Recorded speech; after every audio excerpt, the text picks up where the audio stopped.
लोग पढ़ रहे हैं। लास्ट वीडियो में हम लोगों ने अध्याय 5 को डिस्कस किया, जिसमें पंचायती राज को हम लोगों ने समझा। पंचायती राज ग्रामीण स्तर पर एक कह सकते हैं पॉलिटिकल सिस्टम है। इस अध्याय में यानी कि छठे अध्याय में हम लोग गांव के प्रशासन के विषय में पढ़ेंगे, एडमिनिस्ट्रेशन के विषय में पढ़ेंगे कि जो भी ग्रामीण क्षेत्र होता है उसका एडमिनिस्ट्रेटिव स्ट्रक्चर कैसा होता है, उसके लिए कौन कौन सी संस्थाएं या बॉडी काम करती है। ठीक है, तो आइए देखते हैं, स्टार्ट करते हैं। सबसे पहले एक इन्फॉर्मेशन दिया हुआ है जो बहुत ही अच्छा इन्फॉर्मेशन है कि भारत में 6 लाख से अधिक गांव हैं। देखिए, कई बार क्या होता है, आपसे कोई बहुत ही आसान सवाल पूछ देता है और आप बताने की स्थिति में नहीं होते हैं क्योंकि आपने कभी वैसा सोचा ही नहीं, अनुमान ही नहीं लगाया।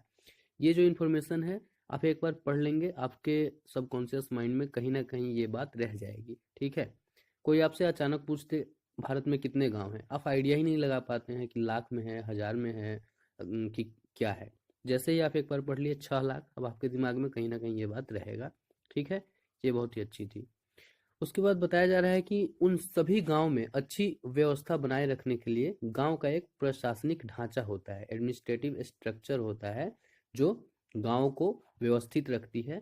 ठीक है, चलिए, तो इस एडमिनिस्ट्रेटिव स्ट्रक्चर में कौन कौन से फैक्टर आते हैं, कौन कौन सी संस्थाएं आती है, उसको हम लोग देखेंगे। हालांकि ये 6th क्लास की पॉलिटी है, बहुत सारी बातें नहीं दी गई होंगी, कुछ जो है संस्थाओं के विषय में यहाँ बताया गया है। सबसे पहले यहाँ चर्चा आता है पुलिस स्टेशन के विषय में, पुलिस थाना के विषय में।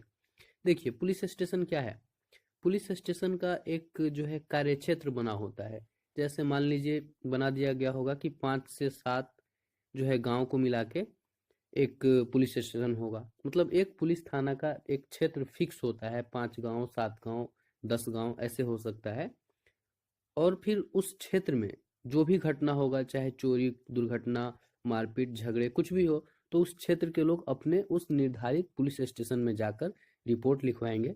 और फिर इसके बाद उस पुलिस थाना के थानेदार की यह जिम्मेवारी होती है कि उस रिपोर्ट पर आगे काम करे, लोगों से पूछताछ करे, घटना के बारे में जांच पड़ताल करे और फिर मामलों पे आगे कार्रवाई करके कोर्ट तक उस मामले को पहुंचाए। ठीक है, तो ये पहली बॉडी थी पुलिस स्टेशन। दूसरे बॉडी में हम लोग पढ़ने वाले हैं राजस्व विभाग के काम के विषय में। ठीक है, ये भी एक बहुत ही महत्वपूर्ण विभाग है, रेवेन्यू सेक्टर है। तो रेवेन्यू सेक्टर में ग्रामीण स्तर पर क्या होता है, पटवारी नाम का एक जो है आप कह सकते हैं कर्मचारी कार्य करता है। उसका मुख्य काम होता है अपने क्षेत्र के जमीन को नापना और उसका रिकॉर्ड रखना। ठीक है, पटवारी को अलग अलग राज्यों में, अलग अलग स्टेट में जो है विभिन्न नामों से जाना जाता है। जैसे दिया जा रहा है पटवारी, कहीं लेखपाल कहा जाता है, कहीं कर्मचारी कहा जाता है, कहीं ग्रामीण अधिकारी कहा जाता है, तो कहीं कानूनगो कहा जाता है। इसको जो है आप 4-5 नेम है, एक दो बार देख लीजिएगा, सही रहेगा। अब बताया जा रहा है कि पटवारी जो है वैसे ही जैसे पुलिस स्टेशन का जो है कार्य क्षेत्र होता है कुछ गांव तक, एक पटवारी का भी कार्य क्षेत्र कुछ गांव तक होता है। नॉर्मली क्या होता है, प्रखंड स्तर पर पटवारी होते हैं। एक प्रखंड में जितने गांव आते हैं उतने गांव को ये पटवारी या लेखपाल जो होते हैं देखते हैं। ठीक है, इनके पास जो है खेत नापने के लिए अलग अलग तरीके होते हैं। चूंकि ये खेत नाप कर उसका रिकॉर्ड रखते हैं, इनके पास खाका होता है अपने क्षेत्र का कि उस क्षेत्र में कौन सा जमीन किसका है, कितने मतलब लंबाई चौड़ाई क्या है, ये सारा जो है डेटा रखते हैं ये।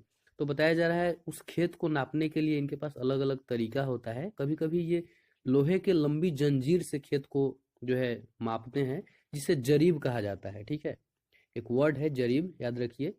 जरीब क्या होता है, लोहे की लंबी जंजीर जिससे खेत को मापा जाता है। ओके, अब पटवारी के और कामों के विषय में बताया जा रहा है। जमीन नापने और उसके रिकॉर्ड रखने के साथ साथ पटवारी का काम होता है कि वह अपने क्षेत्र से किसानों से वह भूमि कर इकट्ठा करे, यानी जमीन पे जो टैक्स लगता है उसे भी वो इकट्ठा करता है। साथ ही अपने क्षेत्र में उगाए जाने वाले फसलों के बारे में भी वह सरकार को जानकारी देता है और यह जानकारी वह अपने रिकॉर्ड के आधार पर देता है। कहने का मतलब एक फाइल बना हुआ है हर क्षेत्र में, जो पटवारी का ऑफिस है उस फाइल में लिखा गया है कि इस क्षेत्र के किस गांव के किस हिस्से में कौन सी चीजें उगाई जाती हैं। ठीक है, जैसे धान है, गेहूं है, इन सब फसलों के बारे में जानकारी होता है। और समय समय पर उस रिकॉर्ड को अद्यतन, अप टू डेट भी किया जाता है। पटवारी जब क्षेत्र में घूमने जाते हैं या पता करने जाते हैं तो वो इस बात का जानकारी लेते हैं कि पहले इस जगह पे धान उगाई जाती थी, तो क्या अभी धान ही उगाई जाती है? अब किसान लोग क्या है, मौसम के अनुसार या सिचुएशन के अनुसार बदलाव करते रहते हैं, तो उस बदलाव को इस जो है डायरी में लिखा जाता है, फिर सरकार को इसकी सूचना दी जाती है। तो इस प्रकार सरकार भी जानकारी रखता है कि हमारे देश के कितने हिस्से में कौन सी चीजें उगाई जा रही हैं। ठीक है, जब बड़े स्तर पे सरकार का आप इंफॉर्मेशन पढ़ते हैं तो बताया जाता है कि 27% जो है क्षेत्रों में इस चीज की खेती। ये कैसे पता चलता है? ये इसी नीचे से उठते उठते ऊपर तक बातें जाती हैं, फिर अंत में इंक्लूड करके कंक्लूड करके फिर सारी इंफॉर्मेशन दी जाती है। ओके, चलिए, बताया जा रहा है कि ये सारे जो काम है, जमीन को मापना, इसका रिकॉर्ड रखना, फसल के बारे में जानकारी रखना, भूमि कर इकट्ठा करना, ये सभी सरकार के राजस्व विभाग का काम होता है, रेवेन्यू सेक्टर का काम होता है। और फिर रेवेन्यू सेक्टर के जो वरिष्ठ अधिकारी होते हैं, सीनियर ऑफिसर्स होते हैं, वो इस काम का निरीक्षण करते हैं। आप कह सकते हैं कि पटवारी या लेखपाल जो है रेवेन्यू सेक्टर का सबसे निचले स्तर का कर्मचारी है, जो बिल्कुल बेसिक काम करता है, और ऊपर के जो ऑफिसर्स होते हैं वो इन सब चीजों का निरीक्षण करते हैं, सुपरविजन करते हैं। चलिए, आगे दिया जा रहा है कि जमीन से जुड़े हुए मामलों के लिए क्या किया गया है, जिलों को, अपना राज्य क्या है, सभी जो है राज्य को जिलों में बांटा गया है। और फिर जिलों को जमीन से जुड़ी मामलों की व्यवस्था के लिए उपखंडों में बांटा गया है, जिसे तहसील या तालुका कहते हैं। ठीक है, बात को समझ रहे हैं? देखिए, राज्य क्या है, जिलों में बटा हुआ है, अलग अलग जिलों में।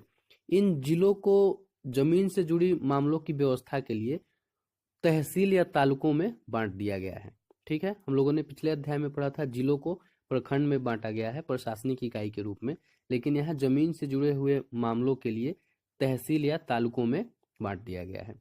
कहा जा रहा है, हायरार्की बताया जा रहा है, जमीन के मामले में सबसे ऊपर जिलाधिकारी होता है, उसके नीचे होता है तहसीलदार, और उसके नीचे काम करता है पटवारी। ठीक है, और ये लोग क्या करते हैं, जैसे तहसीलदार होंगे वो पटवारी के काम का निरीक्षण करेंगे, कभी कभी जिलाधिकारी जो होंगे डीएम, वो भी आ सकते हैं इस काम का निरीक्षण करने। अभी हम लोगों ने पढ़ा कि सुपरविजन करते हैं जो सीनियर ऑफिसर्स होते हैं, तो रेवेन्यू जो है सेक्टर के सीनियर ऑफिसर्स कौन होंगे, पटवारी के बाद तहसीलदार, और डीएम तो होता है, यह सारे विभाग का इंचार्ज होता है, तो वो भी आ सकते हैं। बताया जा रहा है वे यह भी देखते हैं कि किसानों को अपने रिकॉर्ड की नकल आसानी से मिल जाए।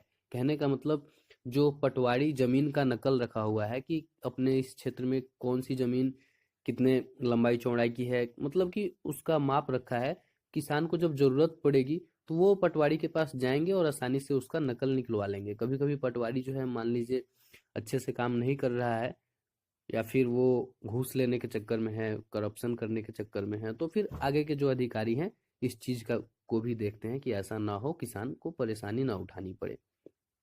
एक बात और बताई जा रही है कि समय पड़ने पर तहसीलदार जो होते हैं, जो ये ऑफिसर होते हैं, विद्यार्थियों को, स्टूडेंट को जाति प्रमाण पत्र भी जारी करते हैं। ठीक है, और फिर जमीन से जुड़े हुए विवाद के मामले भी तहसीलदार के दफ्तर में सुने जाते हैं, ऑफिस में सुने जाते हैं।